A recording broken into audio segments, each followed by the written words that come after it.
ഞാൻ ഇന്നൊരു പുതിയൊരു വീഡിയോ ആയിട്ട് വന്നിരിക്കണേ. മക്രോണിയാണ് കേട്ടാ.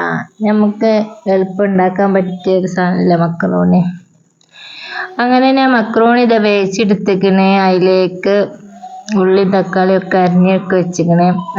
അങ്ങനെ ഞാൻ ഇതാ ഒരു പാത്രം എടുത്തിങ്ങനെ അതിലേക്ക് ഇതാ ഇട്ട് കൊടുക്കണം. എന്നിട്ട് മക്രോണി ഉണ്ടാക്കാൻ വേണ്ടിയിട്ട് ഉള്ളിയും ഇഞ്ചും വെളുത്തുള്ളിയും പച്ചമുളകും ചെറുതാക്കി അരിഞ്ഞതിട്ടോ.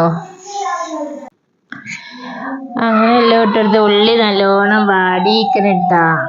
ഉള്ളി നല്ലോണം വാടി അപ്പൊ നമ്മൾ തക്കാളി ഇട്ട് കൊടുത്തിങ്ങനെ. തക്കാളി നല്ലോണം വാടി അതിലേക്ക് ഉപ്പ്, മഞ്ഞപ്പൊടി, മല്ലിപ്പൊടി, കുരുമുളക് പൊടി ഒക്കെ ഇട്ടെടുത്ത് നല്ലോണം ഇളക്കി കൊടുക്കുക.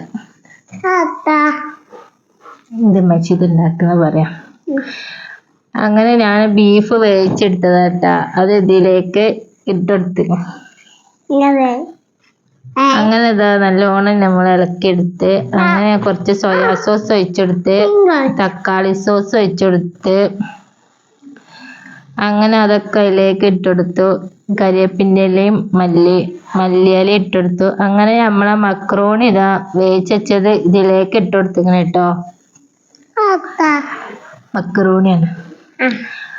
അങ്ങനെ നമ്മളെ മക്രോണി വേവിച്ചതിലേക്ക് ഇട്ടെടുത്ത് നല്ലോണം ഇളക്കി കൊടുക്കുക, മിക്സായി കൊടുക്കുക.